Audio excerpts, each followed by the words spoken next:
نقول احنا اقدم مكتب معماري مصري لسه شغال. انت جدك هو اللي صمم او عمل تخطيط المهندسين. المهندسين انا عشت 3 سنين هناك، 2 منهم من ممكن تقول من اوحش سنين حياتي. كنت بتبهدل كده لمدة سنة كل يوم. فلمحت مثلا المبنى بتاع جامعة الدول العربية، لمحت النيل هيلتون، وانا بتكلم معاك كده فجأة الاقيك بتقول لي جدي هو اللي صمم المباني دي. اول حاجة انا سعيد جدا ان انت معايا النهاردة يا محمود. والله انا اسعد بكتير يا نجيب، والله يا حبيبي. وسعيد جدا باللي انت بتعمله والعيلة التي تمثلها، لان انت بتمثل عيلة بالنسبة لي رائعة. الله يخليك. سواء كانت رحلة جدك ورحلتك انت كمان يعني.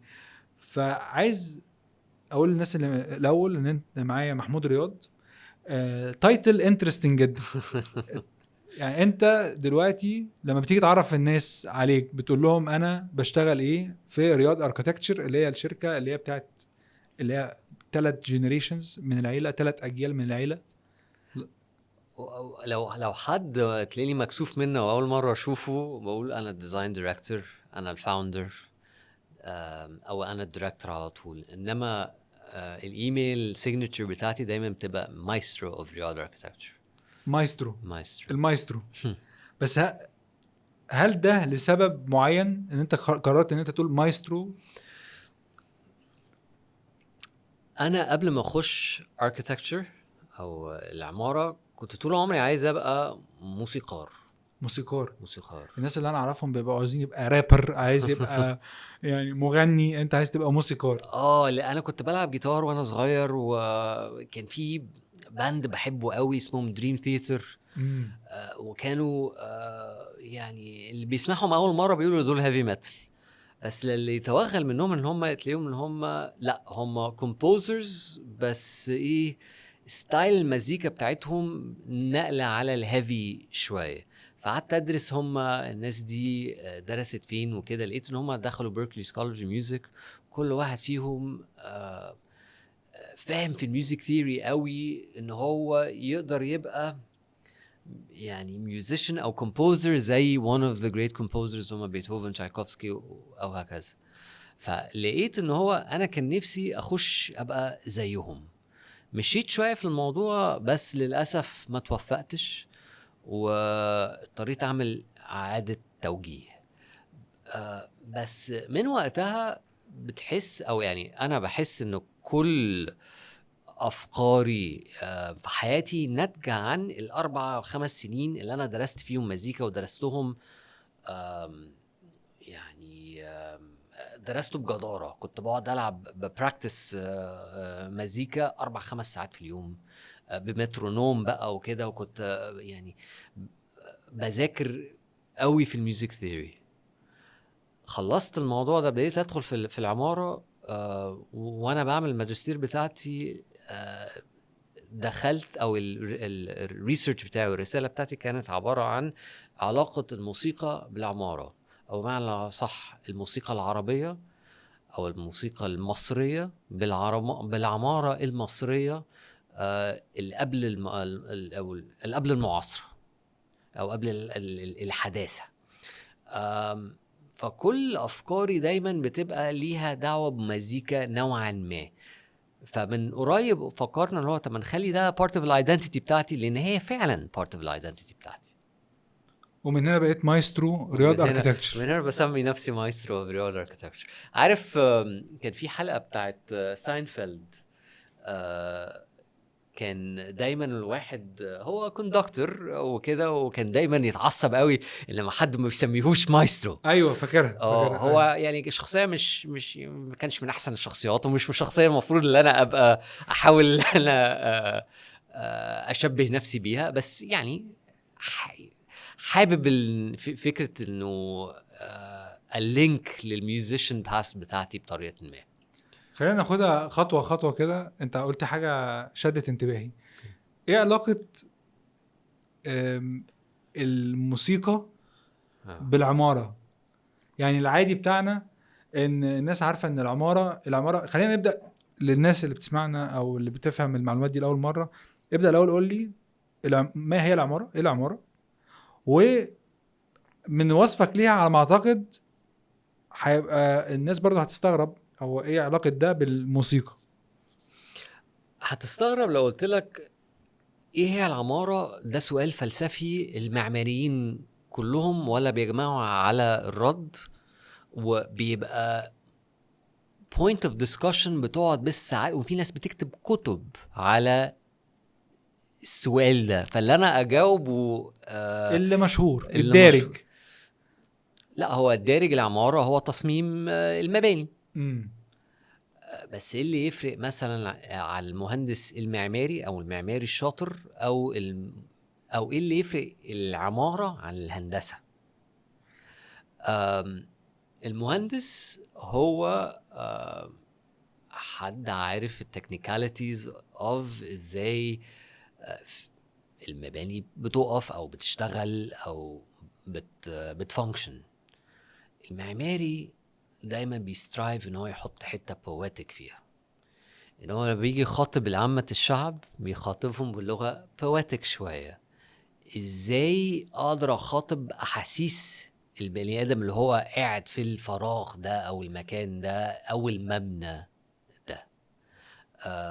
ازاي اعرف اصمم sequence of spaces او فراغات هو يحس ان هو he belongs او he or she belongs to this place. ده اللي بالنسبة لي بيفرق من المعماري عن المهندس. انت بتسأل ايه علاقة الموسيقى بقى بالموضوع ده؟ في كذا فكر ان ازاي الموسيقى والعمارة بيتلاقوا. خليني اقولها لك من وجهة انا ليه اصلا ابتديت اخش او فكرت فيها بالطريقة دي. والناس اللي اتكلمت عن الموضوع ده اتكلمت فيه ازاي. انا فاكر وانا كنت في اي جي، ومن ضمن الحاجات اللي انا خدتها كانت ارت في الاي جي. مرة رسمت لوحة، ووالدتي ما كانتش موجودة، يعني كانت عايشة بره، فجت تزورنا مرة وشافت اللوحة اللي أنا رسمتها من شهر. بتقولي هو أنا اشمعنى بسمع أو أنا ببص على اللوحة دي ليه بتفكرني بسوان ليك؟ فأنا استغربت، قلت أنا كنت بسمع سوان ليك وأنا برسم اللوحة. هنا بقى فكرت هل في معلومة ما أو في حاجة وانا برسم اللوحة دي نقلت فكر سوان ليك لما حد تاني بص عليها لقطها؟ وايه هي؟ لما تيجي تبص على اللوحة ملهاش اي علاقة، ولا في بجعة ولا في اي حاجة ليها دعوة بالمزيكا، حاجة ابستراكت جدا. هو كانت عبارة عن مبنى في غيط. فلقيت ان هو لا، اكيد في حاجة انا حسيت بيها وانا بسمع الاغنيه دي، ولما جيت ارسم الرسمه دي كانت ترانسليتد للرسمه، وحد التاني يعرف المقطوعه او الاغنيه لما شاف الرسمه دي حس بيها. ايه هي بقى؟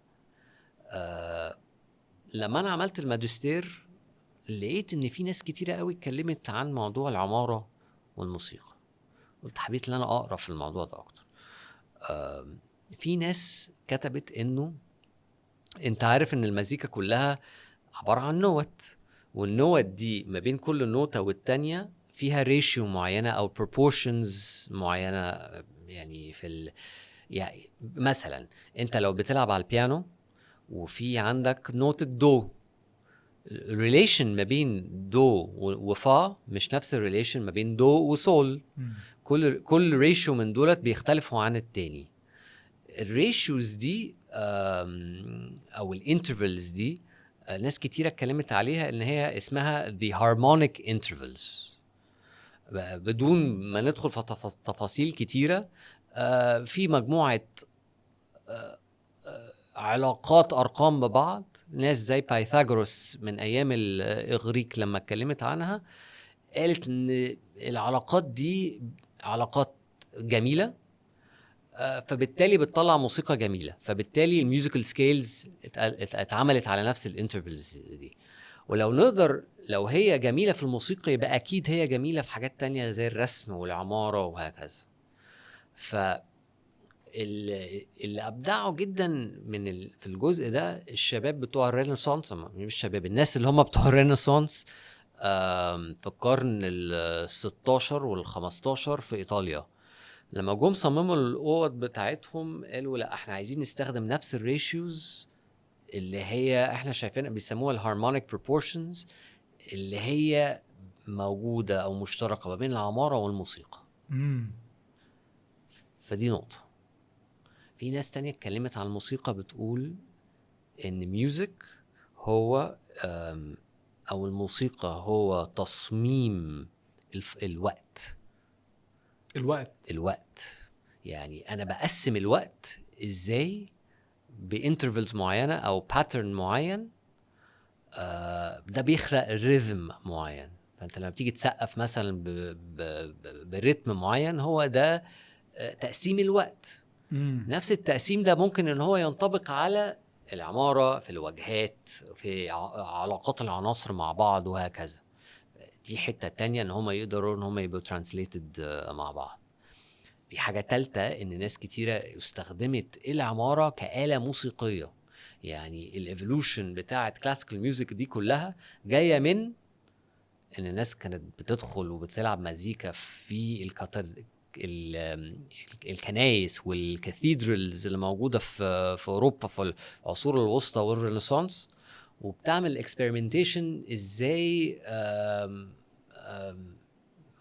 تطلع مزيكا روحانيه. ومن هنا الكلاسيكال ميوزك ابتدى ان هو يبقى evolved بناء على الفراغ اللي هم كانوا بيلعبوا المزيكا فيها. لما انت بتيجي تتكلم دلوقتي على العلاقة ما بين العمارة والموسيقى فكرتني بحاجة تانية برضو شفتها واستغربتها، فقلت بما ان عندي صديقي المعماري هنا اسألك فيها. كنت بتفرج على، عارف لما بتخش تتفرج على يوتيوب فتلاقي فيديوز كتيرة جدا بتطلع لك عشوائية كده، فكان في مجموعة من المعماريين طلعوا فجأة فكانوا بيتكلموا على مثلا حاجة زي أهمية وجود مساحة خضراء في وسط البيت أو حاجة زي كده وعلاقتها بالسلام النفسي الداخلي بتاع الإنسان وعمش. فحسيت إن العمارة هي فيها أبعاد، في ناس بتبص للعمارة بشكل سطحي جدا على الرغم إن هي جواها أبعاد كتيرة مختلفة.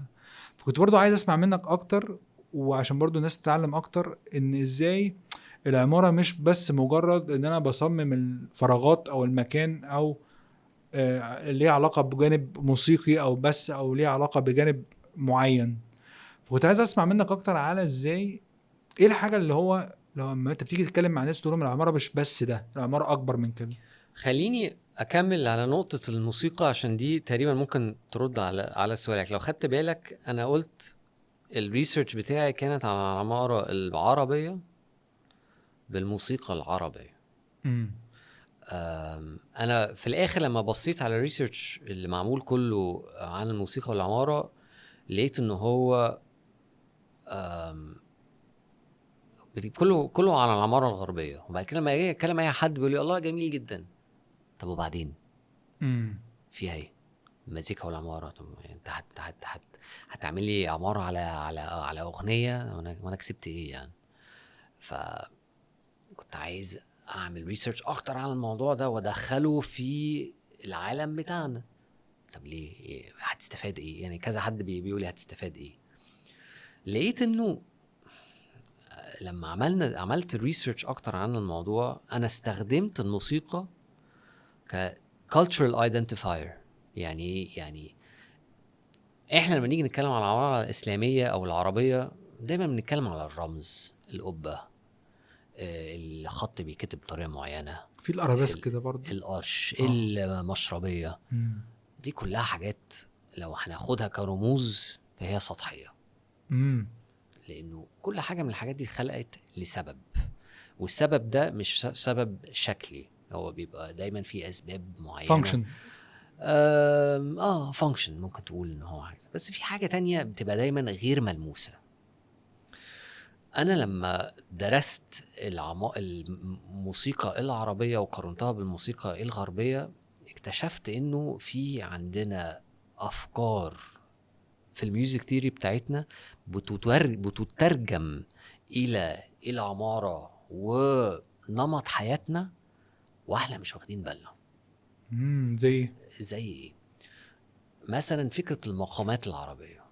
المقامات العربية يعني هو في فرق ما بينها وما بين ويسترن ميوزيكال سكيلز، بس نقول ان هما تقريبا ده بيترانسليت لده، اللي هو المقام هو الارابيك ميوزك سكيلز. واسف لاي حد موسيقار بيسمعنا دلوقتي او بيتفرج علينا، يعني انا مبسط الموضوع زياده عن اللزوم، بس يعني for sake of argument اللي احنا هنسميها عشان انا قاعد معاك فانت لازم بقى ايه تبسط لي الموضوع، عشان انا طبعا ما عنديش لا يعني هتلاقي الناس ان هم اللي بيتوغلوا اكتر ممكن يقولوا لا، بس هو بيفرق عن سكيلز شويه، بس ما علينا. مهم. فالمقامات العربيه دايما بيقول لك كل مقام له البيرسوناليتي بتاعته، بيعكس شخصيه معينه. بيعكس شخصيه معينه، والشخصيه دي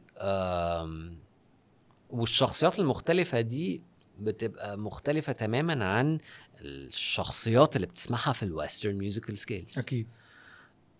طيب ايه بقى دخل ده بالعمارة؟ لما جيت احلل في وقت دراستي الواجهات والمآذن الموجودة في شارع المعز، لقيت ان هم كل اللي انا حللتهم البروبورشنز بتاعت العلاقات او علاقات او نسب العناصر بتاعت الواجهة مع بعضيها بتفولو نفس السكيل والبروبورشنز بتاعت مقام من المقامات العربية. بجد؟ يعني المعماريين بتوع زمان دول كانوا عندهم واخدين بالهم هم بيعملوها كده. لانه المقام ده مش كانش بس في الموسيقى، تلاوة القرآن كان على المقامات المختلفة، الأذان كان بيبقى على المقامات المختلفة، وكل مقام بيبقى له الشخصية بتاعته. فلما جينا بقى ايه، طيب مثلا لو في مأذنة معينة شبيهة لمقام الحجاز، طب لو غيرناها المقام بياتي هل الشكل هيتغير؟ الشخصية بتاعت الواجهة بتبقى مختلفة تماما. طب رست، طب سيكا، طب صبا، كل واحدة فيهم بيبقى ليها شخصية ونمط مختلف. فده في الثيري اللي احنا بنبص او الثيري اللي انا قدمته في الريسيرش، هو او في الرسالة، انه المقامات كانت جوه السايكي بشكل غير يعني بشكل قوي، ان بعد كده بتبقى ترانسليتد لكل ال arts المختلفة او الفنون المختلفة زي العمارة. فبالتالي احنا كمعماريين او كمحللين او كمثقفين محتاجين ان احنا نحط لنفسينا strategies ازاي احنا نحلل الحاجات القديمة دي، علشان بعد كده لو عايزين نتطور واحنا فاهمين اصلنا بشكل اعمق من اللي احنا فاهمينه دلوقتي. ده كان كل الاستراتيجي بتاعتي، وده كان كل اللي انا كنت بحاول اعمله وقت الدراسة بتاعت الماجستير بتاعتي. فعشان كده الموضوع ده مهم، وعشان كده في ابعاد للعمارة ابعد من اللي احنا متخيلينه. لو احنا بننقل كل حاجة من الغرب زي ما هي اللي هي شكلها حلو وهكذا، بنفقد حاجة من الايدنتيتي بتاعتنا، وبعد كده بتحصل مشاكل كتيرة. هحكي لك برضو حاجة او يعني قصة بقى على التكوين العمراني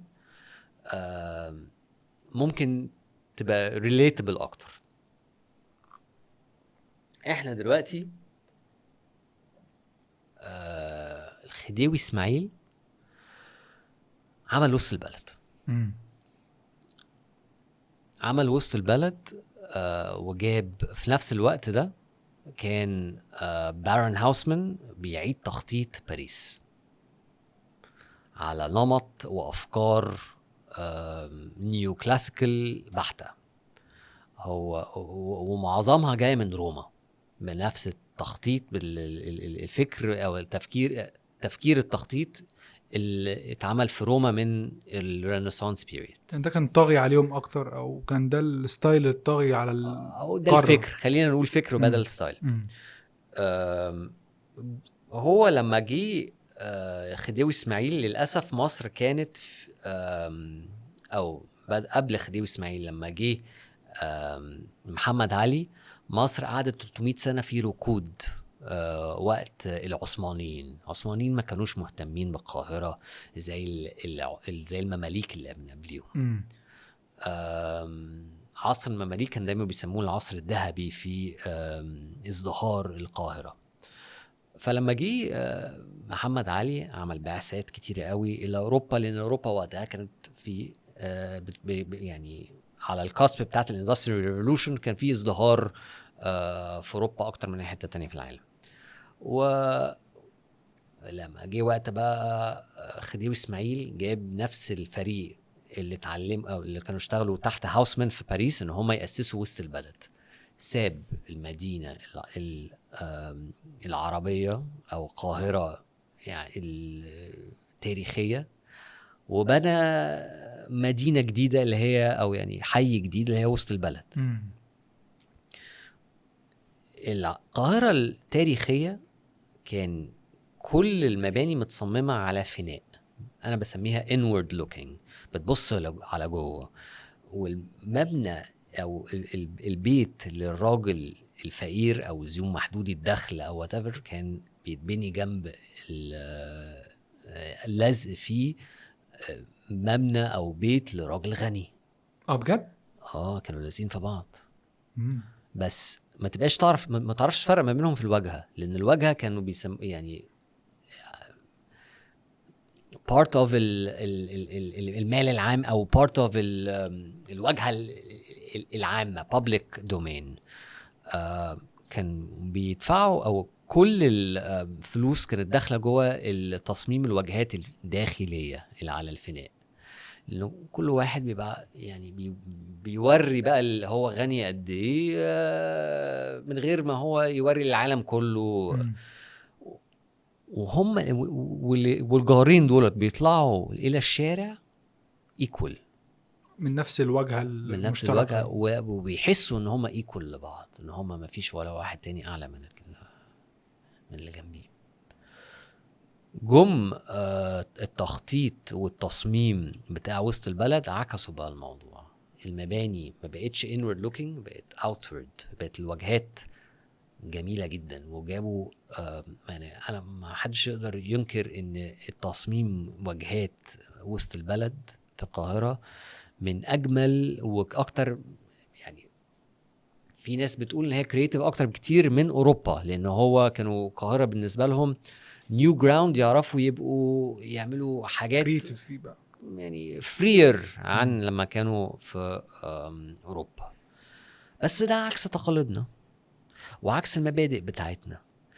فمين بقى اللي كانوا افورد ان هم يعيشوا في المباني دي؟ الاغنياء. طبعا الاغنياء دي هم اللي راحوا بعد كده سابوا جيرانهم اللي هم كانوا عايشين جنبيهم يعني المستوى المادي بتاعهم كان على قدهم، وراحوا عاشوا في الحي الجديد الغني. انا بسميه الجزء ده الاكسودس، ان حصل لنا سوشيال ريفت ما كانش موجود. الفقير بقى منفصل عن الغني، والغني راح في منطقه لوحده بحاجته بالظبط، بستايل مختلف داخل على الثقافه المصريه. واحنا من وقتها كل ما الطبقه المتوسطه بتخش على مجاوره او حي كان بيسكن فيها الأغنياء بيروحوا يدوروا على حتة تانية. بعد كده ده بيروحوا يدوروا على حتة تانية. وسط البلد، بعد وسط البلد كان بيه بقى مهندسين ومصر الجديدة وحاجات زي كده، أو المدن أو الأحياء الجديدة دي. ولا بعد لما اتأسست واتبنت والطبقة الأغنياء عاشت فيها شوية، بعد كده طلعت برا القاهرة خالص في التجمع والشيخ زايد، وبعد كل شويه بتقعد تطلع وهكذا. انا حاسس ان انت وانت بتتكلم انا جالي في بالي حاجه دلوقتي فعلا، ان غالبيه الوقت الطبقه دي كل ما تتحرك بره السنتر كل ما هي بتتبنى يعني فكر مختلف عن الاساسي بتاعنا. يعني فكر اللي هو gated community، اللي انا ابقى موجود في الكومباوند حواليا سور، ده انا مستغربه تماما. ده يعني غريب جدا عن تقاليدنا وعن الروتس بتاعتنا. وبيجوا بعد كده يقول لك security من مين؟ انت بتحاول تبعد مين بالظبط من المكان اللي هو مصر بقت يعني حته الاكسكلوسيفيتي داخله طاغيه عن كل مبادئ وكل الفكر العمراني اللي احنا اتربينا من عليه او احنا نشأنا منه. ده نتيجه انه المعماري وهو بيصمم ما كانش واخد باله بالتكوين الاجتماعي او الرفت الاجتماعي اللي هو ممكن يعملوه من افكاره او تصميمه وهكذا. عشان كده المعماري لازم يبقى يعني حريص جدا ويبقى عنده رؤية فلسفية، مش ان هو بيعمل حاجة شكلها حلو او هو شايف ان هي شكلها حلو وخلاص على كده. عشان كده شغلانة صعبة 100%. انا عايز برضو اخدك بقى في، بما انك جبت سيرة الجذور والبدايات وكل الحاجات دي، انت نشأت في بيت معماري من الطراز الاول والجيل الثالث في شركة العيلة من سنة 1934 والشركة موجودة كرياض اركتكتشر. يعني هي اسم رياض اركتكتشر ممكن يكون اسم جديد. هو طبعا احنا فاميلي ران بزنس ابتداء من جدي اسمه محمود رياض برضو من سنة 34. احنا ممكن نكون، او انا دايما وانا بخش ميتينجز ببقى فاتح فارس صدري بقول احنا اقدم مكتب معماري مصري لسه شغال. لما وانت في طفولتك اكيد كنت بتحتك بالفيجرز اللي حواليك، الناس الكبيرة اللي حواليك اللي هم بشكل او باخر اثروا عليك او كانوا دايما بيشتغلوا حوالينك، فانت بتحس بفكرهم وطريقتهم في الشغل وكل الحاجات دي. وعلى ما اعتقد ده كان ليه تأثير كبير عليك قوي وانت صغير. هو انا للاسف ما لحقتش اي حد من الجيل الاول من رياض اركتكتشر. اللي لحقته ممكن الجيل الثالث التاني بالظبط اللي هو والدي وعمي. كان ليهم ستايل معين في الشغل. احنا في الجيل الثالث مش شغالين بنفس الفكر ده خالص. بس هم او والدي بالذات ربى فكرة الهارد وركر، يعني الواحد لازم يشقى علشان ينجح. يعني دي من الحاجات اللي انا دايما بحاول ان انا unlearn، او يعني علشان دايما بتلاقيني اللي انا بعمل الحاجه لو حاجه صعبه او حاجه سهله احاول ادور على الطريق الصعب بتاعها عشان احس ان انا عملت مجهود. ايوه يعني بس برضو يعني علمتني اصول للمهنه وبرايد معينه. لما انا باجي اشتغل في المهنه وانا برسم حاجه او انا بصمم حاجه لازم دايما اخد اعتباري فيها. يعني لما انت دخلت في الجزء بتاع ان انت تدرس المعمار وكل الحاجات دي، ما اكتفتش بان انت تدرس المعمار بطريقة تقليدية، بس واضح ان انت تعمقت في جانب مش كل الناس بتخش فيه، وفي نفس الوقت اشتغلت مع مجموعة من الكيانات او كيانات كتيرة الناس كلها عارفاها. يعني مثلا حد زي زها حديد، فانت اشتغلت في الشركة بتاعتها، ودي من الشركات اللي هي كانت في وقتها وما زالت لغايه النهارده حتى بعد وفاه زها حديد من اقوى شركات الاركتكتشر في العالم. ده اكيد. فعايزك تشاركنا اكتر على الجزء بتاع التجربه بتاعتك دي. طيب طبعا تجربه زها حديد كانت فريده جدا. انا اشتغلت هناك من 2010 من اول 2010 لغايه اخر 2012، يعني حوالي 3 سنين الا حاجه بسيطه. من اول 2000 انت اشتغلت هناك من اول امتى؟ 2010 اوكي لغايه اخر 2012. 2010 ل 2012 وقت محوري بالنسبه لنا هنا. ما انا قضيت الثوره في قدام السفاره المصريه في انجلترا. طب ماشي كويس. مش بعيد عننا. مش بعدين خالص يعني. كان يعني احنا بنضحك بس احنا هناك كنا مرفهين يعني. كانوا بيجوا لنا البوليس يقول لنا معلش we cannot guarantee your safety فمن فضلكم روحوا. ربنا يخليكم يا رب. اللهم انتوا ناس كرمه جدا. يعني عكس اللي كان بيحصل هنا تماما، بس ما علينا. ايه اللي وداك هناك؟ طيب علشان ارد على السؤال ده لازم اعمل يعني لازم ارجع لورا شويه. انا كنت في فنون جميله. من هناك من يعني في اول دخلت في سنه 2000 واتخرجت 2006 الحمد لله، ساقط سنه او هي اول سنه بتاعت اعدادي دي. وقتها التكنولوجي في الاركتكتشر كان لسه بقى. كان يعني انا والدي كان بيرسم لحد ما توفى، كان بيرسم كل حاجه بايده. كان رافض تام ان هو يدخل اوتوكاد ولا اي حاجه ديجيتال في المكتب، وده اثر معانا وجابنا لورا فتره صغيره. انا فعلا اتعلمت كل حاجه بايدي. يعني انا فاكر كويس قوي ان هو لما كنت بروح اتدرب عند والدي كان بيديلي لوحه، فبيقول لي معلش انت هتعيد اللوحه دي بالكامل لان احنا محتاجين نحرك الكابينيه في معرفش حمام فين 5 سنتي. مش معقوله يعني. قول له امسح بقى استيكه واعمل امسح استيكه ايه ده بالحبر، حبر على ورق كالك. قول له نرسم الاول انا بالرصاص. كنت بقول له نقشطه، كان عندنا موس كده بنقعد نقشط في الورق ده عشان نطلع الحبر ونرسمه تاني. لا انت مهندس دلوقتي ولازم تتعلم صح. طلوع الروح انت بتطلع علشان تحرك كابينيه 5 سنتي بتقعد على اللوحه يوم، حرام يعني. فبس مهم يعني I learned the hard way. وكنت برسم كل حاجة بإيدي لغاية آخر سنة ابتديت أتعلم شوية كمبيوتر موديلنج خفيف.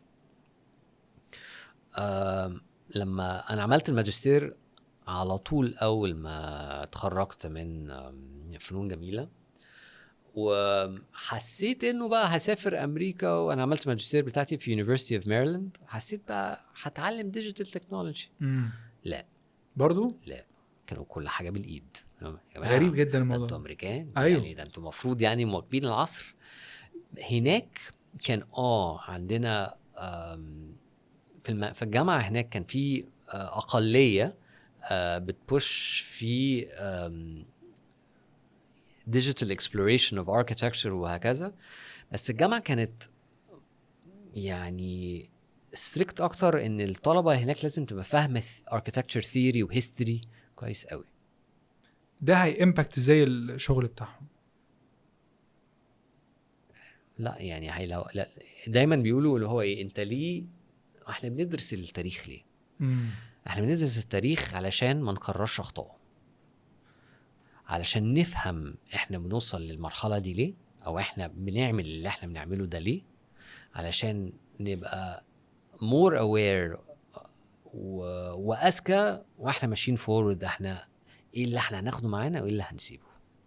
ما بتتعلم التاريخ عشان تتجنب اخطائه وتاخد الحلو منه تطبقه في اللي انت بتعمله. بالطريقه ما ممكن تقول نفس الكلام ده على العماره. انت لازم علشان يعني زي ما شرحت انه انت دلوقتي لو عايز تعمل عماره معاصره في الريجن اللي انت شغال فيها، هنقول ان احنا شغالين في مصر فعايزين نعمل عماره معاصره في مصر، لازم تدرس تاريخ مصر كله عشان تفهم احنا الايفولوشن بتاعنا ماشي عامل ازاي، عشان تكمل عليه يعني ما تخشش في حته مختلفه تماما عنه، ما يعملناش cultural issues زي ما انا حكيت في مظبوط. مهم. فالجامعه هناك كانت مهتمه بالفكر ده، وده كان مرحله كويسه. اتعلمت هناك قوي بالذات ازاي اعرف اتكلم او اشرح عن او اعبر عن العماره بطريقه فلسفيه ما كنتش اتعلمتها خالص في فنون جميله او في اي جامعه هنا في مصر. ما كانوش بيفكروا في الاسبكت ده تماما. فلما جيت بقى اتخرجت بالماجستير لقيت عندي العزيمه اللي انا اعمل حاجه مختلفه، وخلاص بقى عندي بقى الاسس اسس في الفكر المعماري والاندرستاندينج اوف التاريخ والاربن ديزاين ثيوري وهكذا، بس ناقص لي ان انا لسه مش شاطر في الديجيتال تكنولوجي. طيب فين المكاتب اللي شاطره في الموضوع ده؟ فطبعا من اول المكاتب اللي انا اللي هي كانت رائده ازاي تعرف تستخدم الكمبيوتر و 3 دي موديلنج في الديزاينز بتاعتك كان زها حديد. فقدمت وقتها الكلام ده كان في 2009 لما ابتديت اقدم. 2009 كان لسه امريكا طالعه من الهاوزنج كراش بتاع المشكله في 2008. فالمكاتب الامريكيه ما كانتش بتهاير اي حد مش امريكاني. كانت الاولويه كلها رايحه للامريكان. فكل الناس اللي كانت وعدت لي بشغل في امريكا قالت معلش يا محمود استحمل معانا لغايه لما الامور تتحسن وهكذا.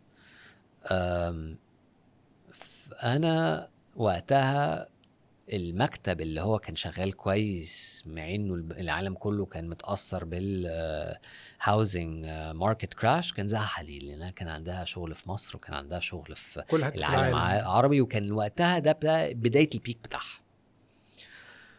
فعرفوا ان انا مصري، عرفوا ان انا عندي يعني ديزاين اكسبرتيز في حاجات معينه، وقالوا طب احنا عندنا مشاريع كتيره في مصر، تعالى معانا انترفيو. عملت انترفيو ودخلت التيم بتاع الستون تاورز بروجكت اللي هنا في اللي كان المفروض هيتعمل هنا في مصر، ما اتعملش في الاخر بس يعني كان المفروض ان هو يتعمل.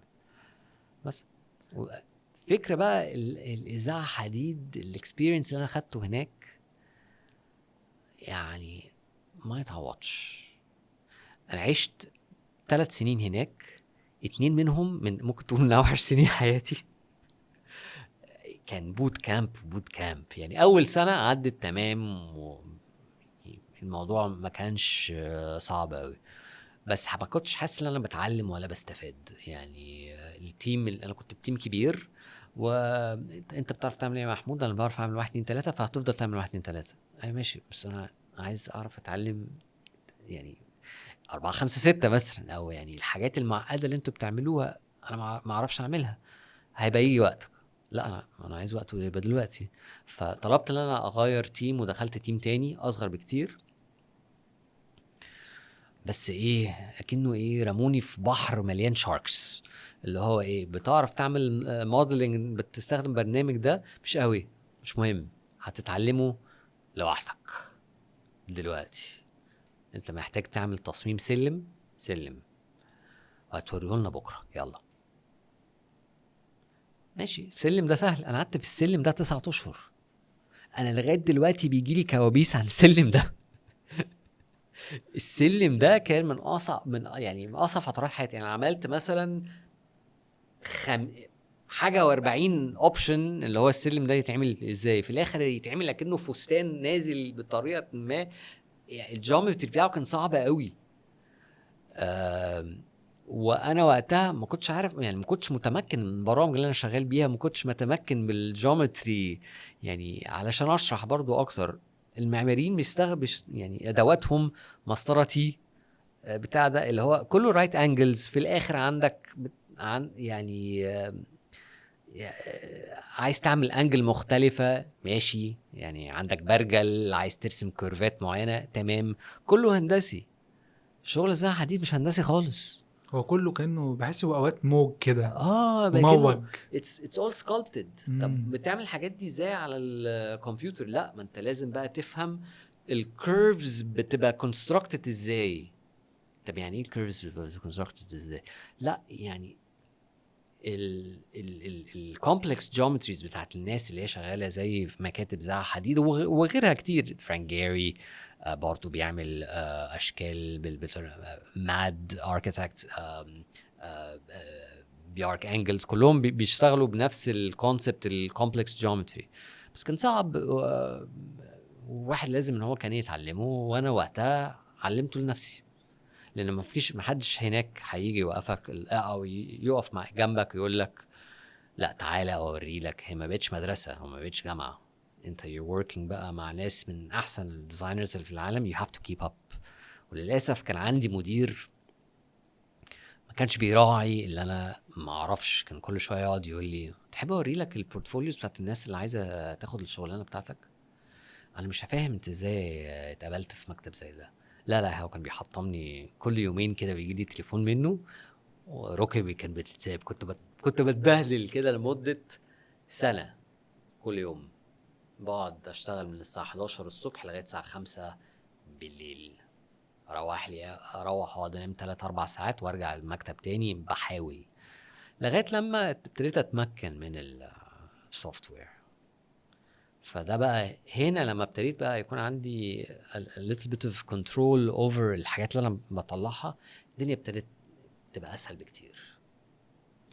ولما حسيت ان انا عندي كنترول الكافي قلت لهم شكرا يا جماعه، انا هرجع مصر.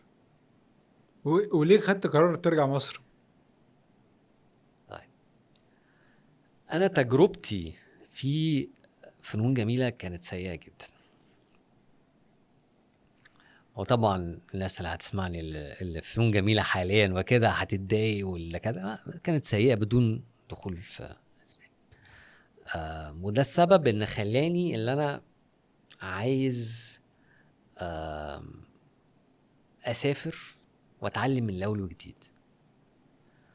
فانا فاكر كويس قوي لو انا بسافر وانا على الطياره رايح اعمل خلاص بقى مهاجر او تافر، انا رايح اعمل الماجستير بتاعي، بفكر ان انا مش راجع، بس انا رايح وان واي تيكت شكرا. الكلام ده كان في 2006. احنا كان عندنا كلاس او من اول الكلاسز اللي خدتها اسمها Urban Design Theory. كان راجل الله يرحمه عبقري كان بيدرسه اسمه كارل ديبوي. هو في اول ولا تاني ولا تالت كلاس قال لنا بصوا يا جماعه انا عايز اتعرف عليكم اكتر، كلكم تكتبوا لي essay عن your hometown. وتعلمتوا ايه عن urban design، يا نيجاتيف يا بوزيتيف او بوزيتيف او نيجاتيف عن الهوم تاون بتاعك. انا اتكلمت عن القاهره، نزلت فيها بقى ايه بكل بقى urban design القاهره، الزحمه والبولوشن والزباله والعشوائيات مفيش اي حاجه نيجاتيف نيجاتيف نيجاتيف نيجاتيف نيجاتيف. وكنت بقى ايه عايز اعمل امبريشن على الراجل يعني لسه جاي جديد، عايز اعمل اي نوع. فبديهوله وقال لك اوه كايرو، بيقراها وهو بيبتسم وبيقرا يعني بيبص لي بيقول لي you know Cairo is not all that bad. الراجل قال لك ان القاهره مش وحشه للدرجه دي خالص، لازم تتعلم ازاي تبقى تشوف. قلت الراجل ده حمار. ايه يا عم الراجل اللي حفظ لي كلمتين جاي ولا ايه يا عم؟ يعني القاهره is not that bad. هو انت جيت؟ قال لي انا جيت. ازاي يعني؟ قول له تعالى اوقفك عند كوبري اكتوبر كده تقف شويه تطلطش بقى من اي حاجه انت. فلقيت بقى بعد كده الموضوع ده ما فهمتش الا بعدين. وبعدين مش بعدين قوي بس بعدين، لان هو انا كنت محطوط في دراسه ما. كنا لازم نكتب اسايز كتيره، ولازم يبقى عندنا ولازم يكون عندك راي، ولازم يكون عندك point of reference على طول وانت واقف واتكلم عليها. الناس كلها بتتكلم عن مدن هي كبرت فيها ونشأت فيها وهي حافظاها. انا وقتها كنت حافظ القاهره. فابتديت بقى كل ما بتعلم حاجه طب ما نطبقها هنا ازاي. كل ما عايز اتعمق مع الحاجه برجعها للقاهره. لغايه في يوم من الايام حسيت ان هو لا، ما يعني لو كل حاجه بريليتد للقاهره، حته اللي انا سافرت ومش راجع دي does not make any sense. انا هناك مش هعرف ابقى passionate زي ما انا لو هنا ارجع لبلدي واحاول اخدم او يعني البيئه اللي انا نشأت فيها. مش كده الماسترز بتاعتي بعد كده كانت عن الموسيقى العربيه والعماره العربيه في القاهره. وانا رايح في عند زها حديد حاطط لنفسي تايم ليميت، لان التايم ليميت ده انا هرجع بعد كده القاهره. ولو موضوع زها حديد لما ما جاش كنت هرجع وهمسك يعني هقف جنب والدي وامسك المكتب في القاهره. يعني حسيت نفسي ان هو ما اقدرش ادي في اي حته في العالم زي ما هدي هنا. عجبني قوي ازاي ان انت اتنقلت من الشيء من ونقيضه. ابيض في اسود على طول، او اسود في ابيض على طول، يعني فاهم. لا وبسذاجه، يعني اي حد لما يجي يكلمني دلوقتي طب انت ايه رايك بعد ما رجعت وبتتعامل مع فئه معينه اللي انت بتتعامل معاها، بتلاقي ببتسم كده ابتسامه صفر، ولا تمام والله تمام مفيش مشكله. فلما يعني وقتها بقى كنت ببتدي بقى اهتم بالمكتب اكتر. المكتب بقى والدي كان داخل في ركود، ابويا ما كانش بيطور اخر فتره، يعني ما كانش بيطور في المكتب خالص. ما كانش بيطور في السكيل سيتس بتاعته هو شخصيا خالص. الدنيا دخلت بقى ايه، نوم. بس دي طبيعه الكبار، يعني طبيعه ده حقيقي. الكلاسيكيين. لا هو ده طبيعه اي حد بيخش في كومفورت زون وبيفضل فيها كتير. يعني انا ابتديت احس ان انا نفسي خلاص اتعودت على حاجه معينه، عندي ريزيستنس على الحاجات الجديده، ده خطر. والدي كان نفس الحكايه. والدي مثلا في الثمانينات لا كان كرييتيف جدا في شغله، ما تعرفش ايه اللي حصل، جه بقى في التسعينات والالفينات وقف. احكي لي اكتر عن وقته في الثمانينات.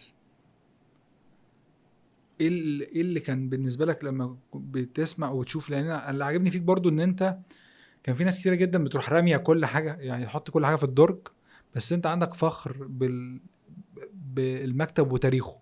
ده حقيقي. هو المكتب الثمانينات انا شايفه كان احسن عصر للجيل التاني. كان انا جدي توفى سنه 79. الجيل التاني ابتدت الشغل في المكتب في اواخر الستينات اوائل السبعينات، بس ما مسكتش الليدرشيب بتاعه المكتب لغايه الثمانينات. مع ان انا جدي في فتره السبعينات كله كان في الكويت، ما كانش في مصر، لان هو كان ماسك مدير الاشغال لا كان هو مستشار وزاره الاشغال العامه في الكويت. يعني كل البابليك بيلدينجز وكده هو كان الكلاينت ريبريزنتيف بتاعها، او التكنيكال ادفايزر للوزاره وقتها. فهو كان سايب المكتب للستاف القديم بتوعه، والجداد اللي هم بيمثلوا في والدي وعمي وبقية ناس الجيل التاني. بس الجيل التاني دخلوا يعني كل المشاريع الحلوة بتاعتهم عملوها في الثمانينات. كان ليهم كانوا يعني في الأربعينات من السن، وكان عندهم خبرة كافية ان هم يطلعوا بأفكار جديدة. وحاولوا بس ما توفقوش. ليه؟ لان هم دخلوا في مسابقات كتيره قوي، وفي مسابقات كسبوها، في مسابقات ما كسبوهاش، بس معظم المسابقات حتى اللي كسبوها ما اتنفذتش. والبيجست او اكبر كلاينت بالنسبه لهم كان شركه هيديكو، وعملوا مشاريع عظيمه مع الديفلوبر وقتها كانت هدى عبد المنعم، لغايه لما دخلت هي مع خلاف مع الحكومه وهربت من مصر. طيب مين بعدها مين كده؟ ما تحس انه كان حصل disappointment شويه او خيبه امل، والحماس اللي كان موجود قوي في اول الثمانينات جه بقى على اوائل التسعينات نزل شويه. بالنسبه لناس كتير على ما اعتقد التسعينات برضو او بدايتها كانت برضو. لا في ناس كتير قوي التسعينات بالنسبه لهم كانت منجم ذهب. الناس اللي عرفت تتوظف علاقاتها صح. احنا في المكتب مع ان احنا كانوا يعني احنا لو قلت لك الكلاينت ليست بتوع اول جنريشن، عندك شركه كوكاكولا، على الهيلتون، على وزاره الصناعه، على البنك المركزي، على يعني جامعه الدول العربيه، على الهيلتون. يعني كلاينت ليست كبيره.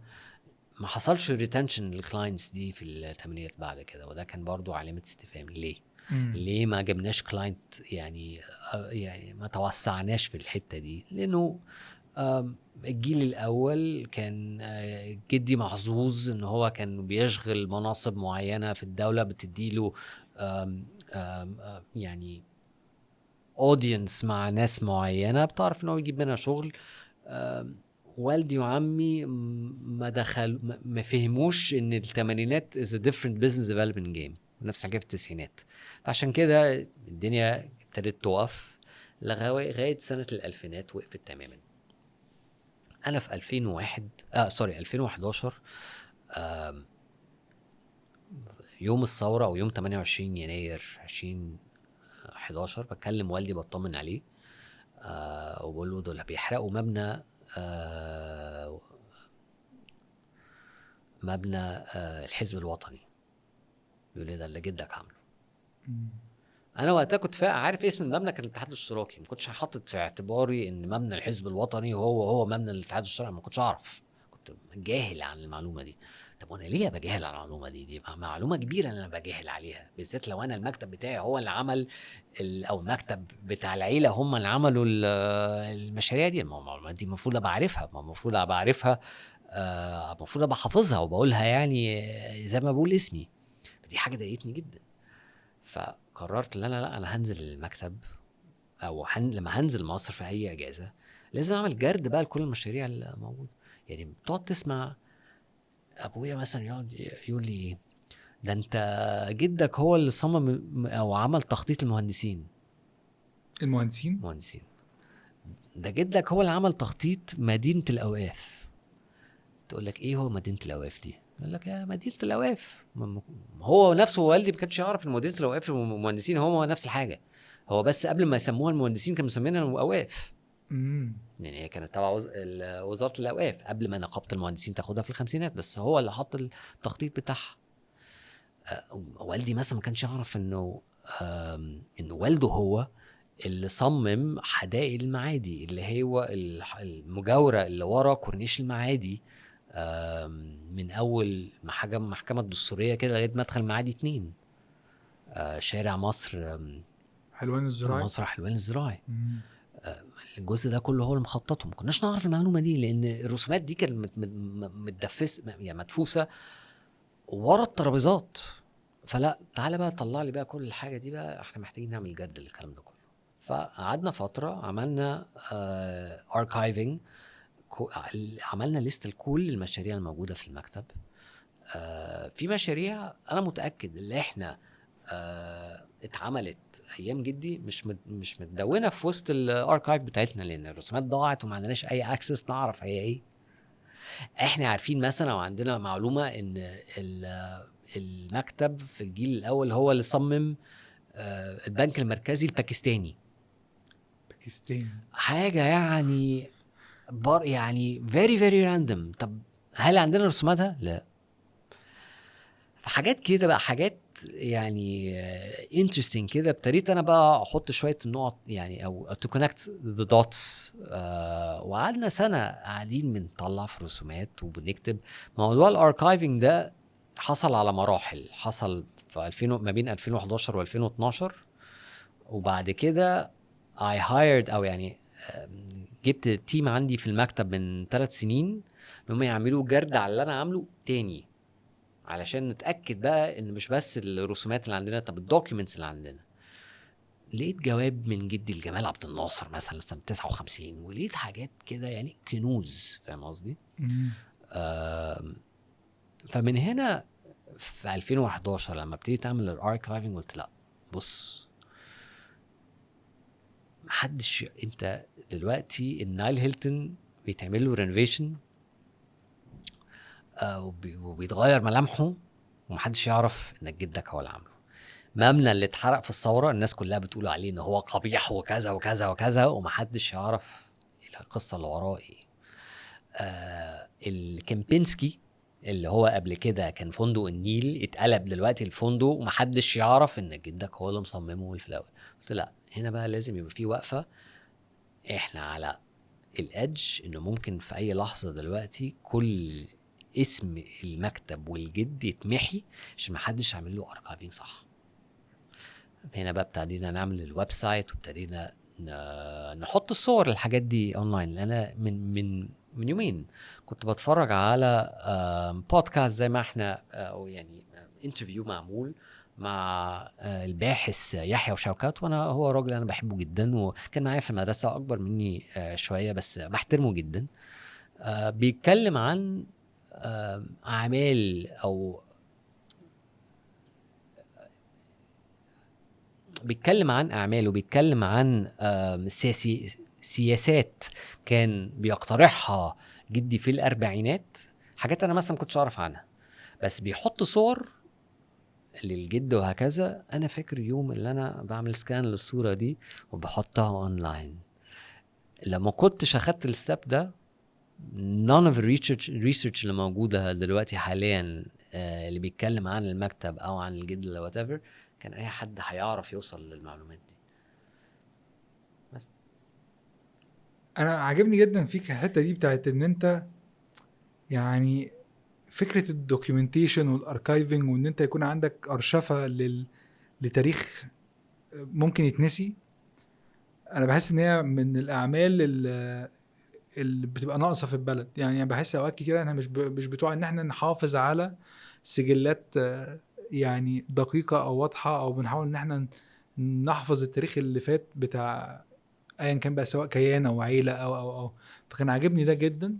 بس برضو عايز اتطرق لحاجه تانية شدتني في اللي انت بتتكلم فيه. يعني احنا بنتكلم، كنت بتتكلم على ازاي ان الجيل الاول والجيل التاني كانوا resistant to التغييرات التكنولوجية اللي بتحصل للمجال ده. بعد كده بتيجي تقول انا لما رحت التجربة بتاعتي مع زها حديد كانت برضو تجربة فيها لازم اتحدى او اتطور بدون معلم، وان انا اقدر ابقى capable واقدر ابقى قادر على استخدام الادوات الجديدة او السوفت ويرز الجديدة او whatever. ومن قريب وانا قاعد في بيت كده فجأة الاقي في مسج على انستجرام جايالي بتقول لي انا عايزك تجاوبني على مجموعة من الاسئلة، وانا هاخد الاجابات بتاعت الاسئلة دي واعمل لك بيت الاحلام بتاعك. الاسئلة دي زي انت بتحب تقرا ايه، بتحب تسمع ايه، بتحب. فقلت ماشي هجرب. محمود بعت لي الليستة دي، اكيد يعني مش هيجيب الحاجة اللي في دماغي او هجيب حاجة. فرحت بعت لك، فيجي لي رندر بيت انا فعلا نفسي اعيش في بيت زي ده. فممكن تقول لي اكتر بقى على دلوقتي انت كراجل معماري داخل بقى بتستخدم الاي اي اللي هو بيرعب ناس كتيره جدا وبيخوف ناس كتيره جدا، فاكرين ان هو ممكن يغير حاجات كتيره. هو هيغير حاجات كتيره، بس عايز اعرف تجربتك انت كمعماري في استخدامه، والتجربه دي كان الهدف من وراها ايه؟ طيب احنا برضو هعمل ريوايند شوية علشان نعرف او اقول لك السبب اللي انا لجأت للاي اي. احنا انا اول ما ابتديت في ريال اركتكتشر كنت بشتغل على مسابقات. ليه بشتغل على مسابقات؟ لانه كنت عايز اجدد من البورتفوليو بتاعنا. كنت حاسس ان البورتفوليو بتاعنا ممكن يكون لحقبة زمنية معينة. انا عايز يعني انا كواحد لسه راجع من زها حديد عايز يكون لنا فلير معين او ستايل معين نقدر ان احنا نخش تاني بيه السوق المصري. ففترة سنة 2013 14 15 يعني كنا اكسبيرمنتال قوي، وبنطلع حاجات يعني في كل مشروع بنحاول ندي فكر جديد. ابتدينا بقى نتوغل مع السوق فعلا في 2016. لما تيجي تبص على شغلنا في 2016 2017، مع ان من من اهم مشاريع اللي دخلت المكتب دخلت 2017 وهو تطوير مبنى او الاكستنشن لمبنى جامعه الدول العربيه اللي احنا دلوقتي بنخلصه اخيرا. بس لو بصيت على البورتفوليو بتاعنا في 2016 17 18 مش هتلاقي ان الافكار بتاعتنا بقت اكسبيرمنتال. هتلاقي ان هو ابتدت تخش بقى في الجزء السوق المصري بنحاول ناكل عيش.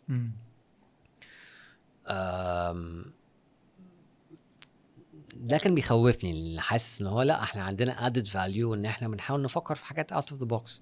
في سنة 2020 21 ابتدينا نابروتش ناس اللي احنا نقول لهم احنا عندنا فكر معين وعايزين نعمل لكم مشروع بالشكل كذا، وبيدولنا الاريحيه اللي احنا نعمل مشاريع زي ما احنا شايفينها اللي احنا ويبيتش المشاريع ليهم. بس الحاجه دي بتبقى عاده من غير مقابل، لانه انت بترمي بيتش يعني انت بتبقى عايز فكر معين وعايز توريه للكلاينت. ده كان بياخد مننا مجهود خزعبلي اشهر unpaid علشان نطلع بشوية images علشان نوريها الكلاينت، يا يوافق يا ما يوافقش. فكان ريسك كبير. قلنا يا جماعه يعني احنا لما بصينا في المكتب لا الموضوع ده ما بقاش مربح يعني. مشاريع احلى مشاريع احنا عاملينها في المكتب مش عاملينها بمقابل، فدي حاجه بتكسرنا احنا كتيم يعني. فمن سنه ونص كده او يعني في يونيو 24 برضو جالنا كلاينت انا عايزكم تعملوا لي بيتش لعماره في دبي، ريزيدنشال بيلدينج، وعايز فكر تكوين معماري يبقى يعني اكني بعمل فيلل بس بدل ما اعملهم على الارض بعملهم سكاي يعني فيرتيكلي، ان كل واحده منهم ليها الجنينه الخاصه بتاعتها ليها البول بتاعها وهكذا. ازاي بتعملها دي؟ يعني مشروع صعب الصراحه يعني.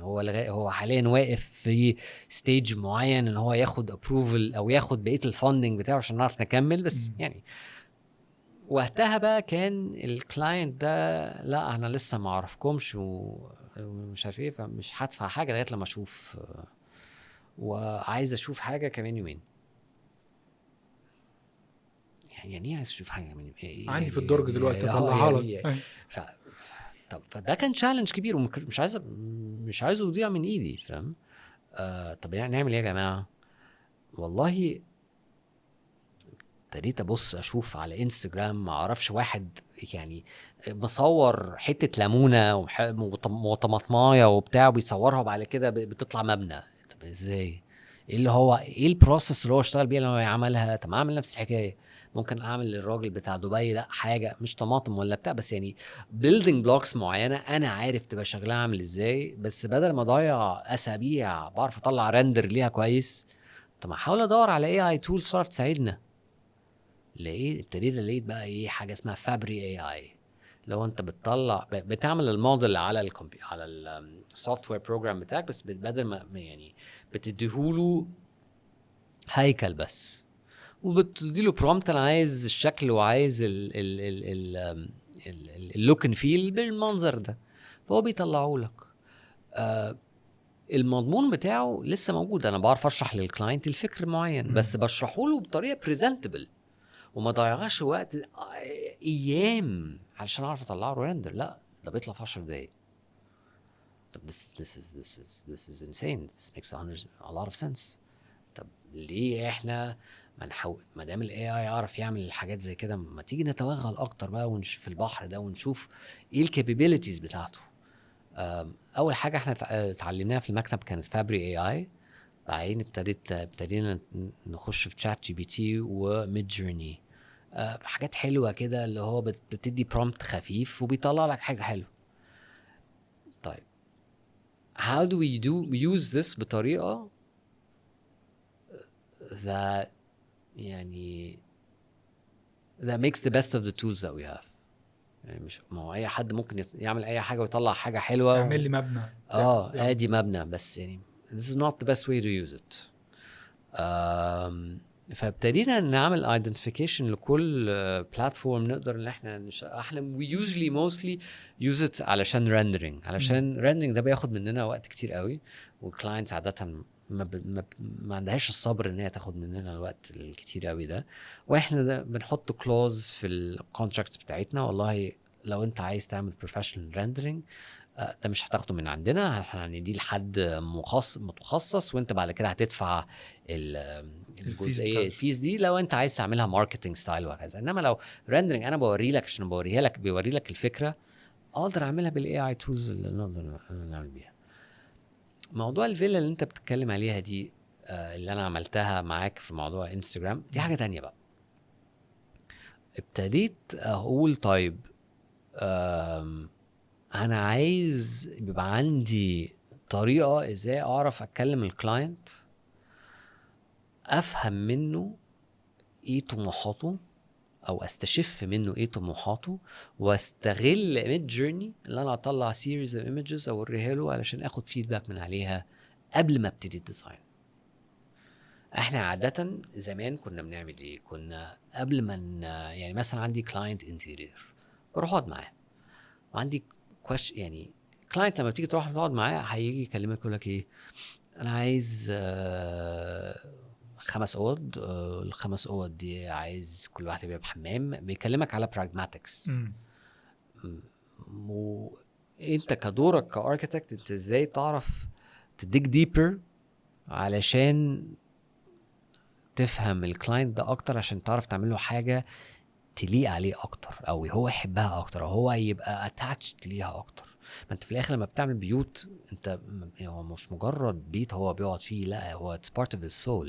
هو عايز يقعد في مكان extension ل his own living body. فاهم قصدي؟ شخصيته لازم يبقى شايفها. ما طب انت هتعرف من الكلام ده من ايه الا لما تعرف يعني واحد انت عمرك ما شفته في حياتك، ما تعرفش حاجه عنه، اول مره تقابله لازم تساله اسئله معينه يعني يخليه يعني to drop his guard ويفتح لك. الاسئله دي عاده بتبقى اسئله ملهاش اي علاقه بالعماره. بتساله عن اللايف ستايل بتاعه، بتساله عن نوعيه الافلام اللي هو بيحب يتفرج عليها، نوعيه المزيكا اللي هو بيقرا، عنده هوبيز ولا لا. تحاول تتعرف عليه كهو كإنسان، علشان تعرف بعد كده تقول له طب بص انت بقى طالب الحاجات دي الريكويرمنتس بتاعتك، بس انا شايف ان الريكويرمنتس دي لو عدلناها بكذا كذا كذا it will fit your personality better. انت موافق معايا ولا مش موافق؟ فانت هنا بتعمل حوار ودايلوج مع الكلاينت ده، وده اللي مطلوب. فاحنا كنا بنعمل الموضوع ده من خلال كويشنير، ونقعد بنتكلم ونفهم حاجات معينه. بعد كده بنقول له طب هنشوفك كمان اسبوع. احنا بقى بنروح بندور على حاجات، بنتخيل الموضوع ده في دماغنا، واحنا شايفين ان هو الستايل بتاعه كده شويه، وندور بقى على الانترنت، على بينترست، على الصور اللي عندنا، على يعني فبنقعد نجمع فيه داتا معينه، بعد ما نروح نوريها له وبناخد الرياكشن بتاعه. انت عاجبك الحاجات دي ولا مش عاجبك؟ هنا بقى يقعد يقول لي الحته دي عجباني علشان كذا، الحته دي مش. دلوقتي مع ميد جيرني الموضوع اختلف تماما. انا مش محتاج ان انا اقعد اغيب اسبوع من الكلاينت. الموضوع ممكن يبقى انستنت. ممكن انا اتكلم معاك وادي لك الكويشنير ده وانا اوريدي مدرب تشات جي بي تي ان هو لما بديله الانفورميشن بيلقط لي كام حاجه معينه وبيرجعها لي. يعني هو انا وهو الديزاينر بيبقى في حوار بقى متبادل هنا ما بيننا وبين بعض. بنعمل برين ستورمينج على who do we think this person is من خلال الاسئله اللي انا سالتها. اقول ببص هو مادام هو بيحب المزيكا دي مع نوعيه الافلام دي مع نوعيه الكتب دي، يبقى هو ده شخص رومانتك كذا ومش عارف ايه وكذا. فوي بيلد ان اركيتايب مع بعضينا of who we believe this person is. ومن هنا بنطلع prompts معينه بيفيدت into mid journey عشان نطلع لنا الايمجز. في بقى back and forth شويه ما بين الديزاينر هنا وما بين الاي اي تول، علشان برضو هنا حس الديزاينر اللي هو لا انت قاري البني ادم ده غلط، لا البني ادم ده بيقول كذا كذا كذا. فبنعدل بقى الحته دي، وبعد كده بنطلع الايمجز ونوريها للكلاينت. do you agree with this ولا لا؟ احنا عملنا في التجربه دي عملنا حوالي 43 كلمنا مع 43 شخص. واحد بس اللي كنا اوت، الباقي ال 42 كلهم قالوا this is exactly what we wanted. طب الواحد ده كان اوت ليه؟ مش عارف. ما قالكش؟ لا، حاولت اسال، حاولت حتى عملت بعد كده ابديت. الواحد اللي كان اوت كان اول واحد او اول واحده. حاولنا بعد كده نقول طب يمكن احنا قرينا الموضوع غلط كده فعملت ابديت وبعت لها الابديت في الاخر بعد ما خلاص بقى اتعودنا. هل ده بيلينك احسن ولا لا؟ ما ردتش علينا. مش مشكله. انت شايف المستقبل بتاع العماره سواء كان في مصر او عامه يعني من وجهه نظرك بيتطور ناحيه ايه او رايح ناحيه انهي توجه؟ بص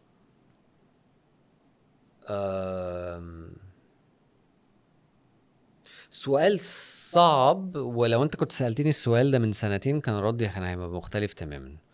انا ما اعرفش ليه حاليا optimistic. ممكن اكون على نياتي شويه، ممكن اكون يعني الموضوع wishful thinking، بس انا شايف ان الطفره اللي AI عملتها في اخر سنتين دي احيت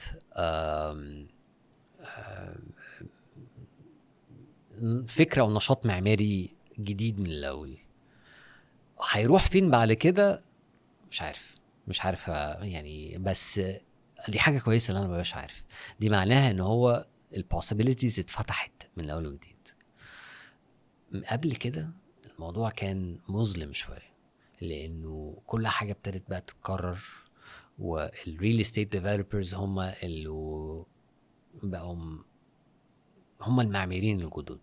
هم طبعا كل واحد فيهم عندهم ان هاوس اركتكتشر تيم، بس يعني فكر فيها من 30 سنه علشان تبني عماره كنت لازم تجيب معماري. دلوقتي لا، دلوقتي مفيش عمارات اصلا بتتبني، كلها كومباوندز، والكومباوندز دي ممكن تتعمل يعني في عندك بروتوتايب بيتكرر 100,000 مره. فالدنيا دي يعني ايه بتقتل الفرص على المعماريين كتير. فهتلاقي ناس معماريين كتير قوي في جيلي بقوا بيشتغلوا انتيرير بدل ما هم يشتغلوا معماري. قليلين قوي اللي متخرجين في الجيل بتاعي مش شغالين اكشلي معماري، او لسه شغالين في الديزاين فيلد، شغالين عماره، تلاقيهم معظمهم شغالين انتيرير.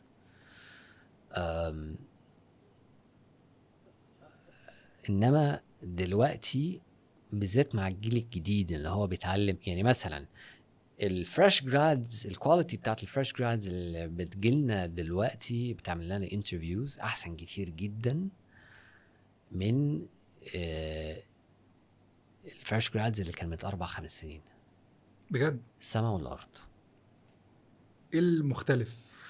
الاي اي تولز اللي هم شغالين بيها نقلتهم فتره يعني طفره كبيره جدا، علشان اتعودت على الحاجات دي من وهي في الجامعه، بقت عندها ريسيرش كابابيلتيز احسن، بقت بتعرف تطلع برودكت في الاخر، فاينل برودكت وفاينل دراينجز احسن. ده كان بالنسبه لي سربرايزنج. ناس كتير قوي بتتكلم وتشتكي دلوقتي انه كل الناس بتنقل كوبي بيست من شات جي بي تي ومش عارف ايه.